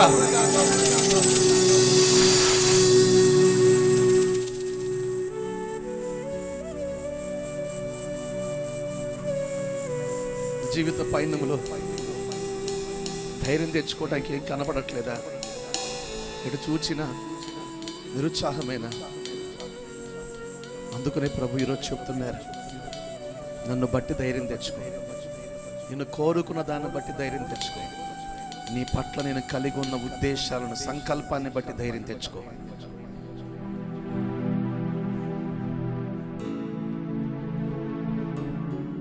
Thank you Jesus. అభిషేకమై ప్రభు దిగి వచ్చి ఉన్నాడు. Thank you lord. మా పరిశుద్ధుడైన మా గొప్ప దేవానికి స్తోత్రములు నాయన. వాక్కై దిగి వచ్చి మాతో మాట్లాడినందుకై నీకు స్తోత్రములు. ధైర్యము తెచ్చుకోండి అని బలమైన నీ స్వరమును మీరు మాకు వినిపింప చేసినందుకై నీకు స్తోత్రములు. ఎందరూ ఎన్ని భయాందోళన చేత కృంగి వేసారిపోయి ఇక్కడ ఉండి ఉన్నారో, మమ్మల్ని చూచుచున్న దేవుడు గాని ఉన్నందుకు స్తోత్రములయ్యా. ధైర్యము తెచ్చుకుని పని జరిగించండి, నేను మీకు తోడై ఉంటానని శ్రేష్టమైన నీ వాక్కుతో మీరు మమ్మల్ని ధైర్యపరుస్తున్నందుకై నీకు స్తోత్రములయ్యా. నీవు మమ్మల్ని కోరుకున్న విధానమును బట్టి నీకు స్తోత్రములయ్యా. నీవు కోరుకున్న స్థితిని మేము గుర్తెరిగి ధైర్యము కలిగి ప్రభువా ముందుకు అడుగులు వేయగలుగునట్లుగా సహాయము చేయండి. నీ వంటి వారు ఒక్కరు లేరయ్యా. నీవు గొప్ప దేవుడవయ్యా, నీవు గొప్ప దేవుడవని, ఎట్టి కార్యములైనా చేయగలిగిన శక్తివంతుడివి మేము కలిగి ఉన్నామని గుర్తెరిగి ప్రభువా ధైర్యముతో పనిని జరిగించి అభిషేకముతో నింపమని వేడుకుంటున్నాం. పరిశుద్ధాత్ముడా అయ్యా, నీవు కోరుకున్న స్థితి గొప్పది, నీ ఉద్దేశములు గొప్పవి, నీ చిత్తమంతయు నెరవేర్చే దేవుడు అయ్యా. దావీదు జీవితములో, యేసేపు జీవితములో ఎన్ని ఒడిదుడుకులు వచ్చినా, మరణమే సమీపించిన, తరమబడిన పరిస్థితులు ఎదురైనా, నా దేవా నీవు విడవలేదయ్యా. రాబో దినముల్లో మిమ్మల్ని గురించిన ఉద్దేశము మేలే కాని కీడు కాదన్న వాగ్దానము చేస్తున్న దేవుడుగా ప్రభువా, దానియేలు, సౌలు ఎన్నో తుఫానులు ఎదురైనా దానియేలు జీవితంలో చుట్టూ ఉన్నవారు ఏకమై దండెత్తిన అన్నిటినీ లయపరచి నీ ఉద్దేశములన్నీ నెరవేర్చిన దేవుడుగా ఉన్నావు. ఈనాడు కూడిన ఒక్కొక్కరి పట్ల నీ ఉద్దేశములు నీవు నెరవేరుస్తున్నావన్న ధైర్యము కలిగి ఉన్నావా. ఓ రిబాలంతుడా, రిబావుకలబౌతుడా, నీ ఉద్దేశములు నెరవేర్చబడటానికి, నీ చిత్తమంతయు నెరవేర్చబడటానికి ఏవి అడ్డుగా ఉన్నా, ఏవి చుట్టుముట్టినా, ఏవి తరుముతున్నా వేటిని నీవు నిలిచి వాటి వేటిని కూడా ప్రభా విరోధమైనవి ఏవి కూడా ప్రభా నీవు నిలవనిచ్చే దేవుడు కాదయ్యా. విరోధమైనవన్నీ లయపరుస్తున్నందుకు స్తోత్రములు. ఓ శబాంతుడా, ఈ నెల ఈ మొదటి ఆదివారపు పునరుద్ధానపు దినాన నీవు దిగొచ్చావయ్యా. ఒక ప్రత్యేకమైన రీతిలో మాతో మాట్లాడావయ్యా. ప్రతి మాట నీవు నెరవేర్చుట ప్రారంభిస్తున్నావయ్యా. విరోధమైనవన్నీ మీరు పడగొడుతున్నందుకు స్తోత్రములయ్యా. మా ధైర్యము నీవే నా తండ్రి. ఓ పరిశుద్ధాత్మదేవా, ఎవరి చేతికి ఏ పని అప్పగించబడి ఉందో బహుధైర్యము కలిగి ఆ పనిని జరిగించే నూతన అభిషేకముతో నింపండి. ఓ రిబాంతన భాషవాంతిరిగిన బలవంతుడా, నీవు మాకు తోడుగా ఉన్నందుకు స్తోత్రములు నాయనా. స్తోత్రములు బలమయున్న దేవానికి స్తోత్రములు, అగ్ని జ్వాలమయమై ఉన్న దేవానికి స్తోత్రములు. మా మూలుగుల్లోకి, మా అవయవములో, ప్రాణాత్మ శరీరములోకి నీ జీవమును ప్రవహింపచే స్తోత్రములు. బలహీనపరచు వాటిని లయపరుస్తున్నందుకు స్తోత్రములు. పరిశుద్ధాత్మ శక్తితో నింపుతున్నందుకు స్తోత్రములు. హల్లెలూయా, హల్లెలూయా, హల్లెలూయా, హల్లెలూయా. పరిశుద్ధుడా నీకు స్తోత్రములు చెల్లిస్తున్నాము నాయన. ధైర్యము కలిగి నీ కొరకు మేము నిలిచి ముందుకు కొనసాగే నవనూతనమైన అభిషేకముతో నింపి రానున్న దినముల్లో మీరు నడిపించబోతున్నందుకై స్తుతిస్తూ, నీ దాసుని మీరు అభిషేకించి వాడుకున్నందుకు స్తోత్రం. అమూల్యమైన, శ్రేష్టమైన, దివ్యమైన ప్రతి మాట ముత్యము వంటి నీ మాటలు గుండెల్లో పదలపరుచుకుని ప్రభువా, వాటిని చేపట్టి ప్రభువా, వాటిని మేము అనుభవించగలుగునట్లుగా దినదినము మమ్మల్ని రేపమని వేడుకుంటూ యేసు నామములో ప్రార్థించి వేడుకుంటున్నాము తండ్రి, ఆమేన్. హల్లెలూయా. ప్రభు మన పరిచర్ను ప్రేమించి మనకు మనోహరమైన పండుగలను ప్రభు దయచేశారు. అంటే మన వరకే కాదు, చాలా సంఘస్థులు బయట నుంచి వచ్చి కూడా మేలు పొందుకుని చాలా గ్రామంలో వారు దైవ కార్యాలు అనుభవిస్తున్నారు. అవి గ్రహించుకుని ఇది దేవుడు అంగీకరించిన పరిచర్య, దీన్ని మనం అల్పంగా చేయకూడదు, దీన్ని ఘనంగా చేయాలి అని ఉద్దేశంతో గత సంవత్సరాలు చేసుకోవటం జరిగింది. మరి ఈ సంవత్సరం దైవ సేవకురాలు ప్రార్థన చేసి కట్ చేసి ఈ కార్యక్రమాన్ని ప్రారంభం చేస్తారు. ఆ తర్వాత పనులు ప్రారంభం చేసుకుందాం. ప్రభు తోడై ఉండి మునుపటి కంటే ఉజ్జీవకరంగా ఈ కార్యక్రమాలు జరిగించును గాక. మహాపరిశుద్ధుడివి, మహోన్నతుడివైన గొప్ప దేవా, నీకు స్తుతులు స్తోత్రాలు చెల్లిస్తున్నాం ప్రవ్వా. మా ఊహల్లో, మా ఆలోచనలో కూడా లేనిది నాయన ఈ పరిచర్య. అయా 7 శుక్రవారాలు మనోహరమైన పండగలుగా ప్రభా, గడిచిన సంవత్సరములన్నిట అయా ఎంతో మహిమకరముగా, దీవెనకరముగా జరిగించుకుంటూ వచ్చారు. ఈ సంవత్సరము నాయన రెట్టింపు దీవెనగా జరగాలి తండ్రి, నీకు స్తోత్రం. నీ మహిమ దిగి రావాలి ప్రభా. అయా మహిమ కలిగిన దేవుడుగా మీరు సంచరించాలి 7 వారాలు. అయా నీకు స్తోత్రం. అగ్ని కూడి ఉన్న ఒక్కొక్కరిని 7 వారాలు మీరు దర్శించాలి, మీరు తాకాలి. ఆశ్చర్యమైన కార్యముల చేత, అద్భుతమైన కార్యముల చేత ప్రభువా అయా నీకు స్తోత్రములు తండ్రి. దీవెనకరంగా మీరు జరిగించమని వేడుకుంటున్నాం. ఈ పనులన్నిటిలో కూడా ప్రభువా భారమంతా నీ మీద మోపుతూ ఉండగా ప్రభువా, ఎక్కడ ఏ ఆపద, ఎక్కడ ఏ విధమైన మీ నామమునకు అవమానం కలిగే పరిస్థితులు కానీ, ఎక్కడ ఏ విరోధమైనవి కానీ, కీడులు కానీ అయా ఎక్కడ ఏవి పొంచిన యేసు నామములో గద్దిస్తున్నాం, తొలగిపోవునుగాక. ప్రతి భారము నీ మీద మోపుతుండగా అన్ని విషయాల్లో కృపనివ్వండి, చక్కటి జ్ఞానం ఇవ్వండి, ఆలోచన ఇవ్వండి. పరిచర్య చేస్తున్న బిడ్డలకి విశేషమైన కృపనివ్వండి. స్టెఫెన్ ఆత్మపూర్ణుడు ఏ విధంగా పరిచర్య చేశాడో ప్రభువా, ఈ 7 వారాల పరిచర్యలు చేస్తున్న బిడ్డలపై నీ ఆత్మ కుమ్మరింపబడునుగాక ప్రార్థిస్తున్నాం తండ్రి. సూచనలు, మహత్కార్యముల చేత అన్యజనులు ఆకర్షింపచేసే దేవుడుగా మీరున్నారు. అట్టి కార్యములు 7 వారాలు మీరు జరిగించి మహిం పొందమని అయా నీకు స్తుతులు స్తోత్రములు చెల్లిస్తూ మనోహరమైన పండగలు నాయన ప్రార్థించి నీకు అప్పగిస్తుండగా తండ్రి, అన్ని విషయాల్లో దేవా మీరే తండ్రి అయా ఆలోచనకర్తగా ఉండి ప్రభువా మీరు నడిపించమని వేడుకుంటూ నీ దాసుని, నీ దాసురాల్ని బలపరచమని యేసు నామములో ప్రార్థించి వేడుకుంటున్నాము తండ్రి, ఆమేన్.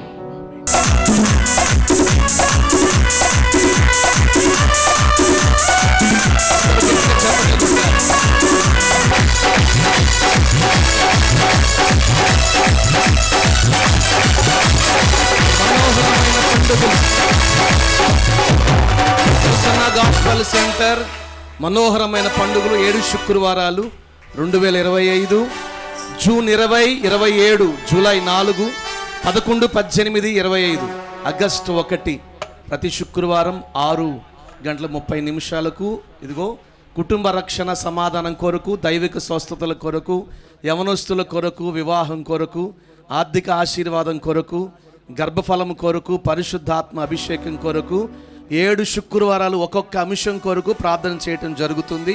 మీ అందరికీ తెలుసు, ఇవి నియామక కూటాలు. జట్టి అయిన వాడు నియమం ప్రకారం పోరాటం చేస్తాడు. ఒక నియమం, ఒక 5 అంశాలు పెట్టుకుని 7 వారాలు నియమం తప్పకుండా పాడుకుంటూ దేవుని సన్నిధిలో ప్రార్థన చేసుకుందాం. మన పితరులు 7 సార్లు తిరగగా 7వసారి వారు గెలిచారంట. గట్టిగా స్తోత్రం చెప్పండి.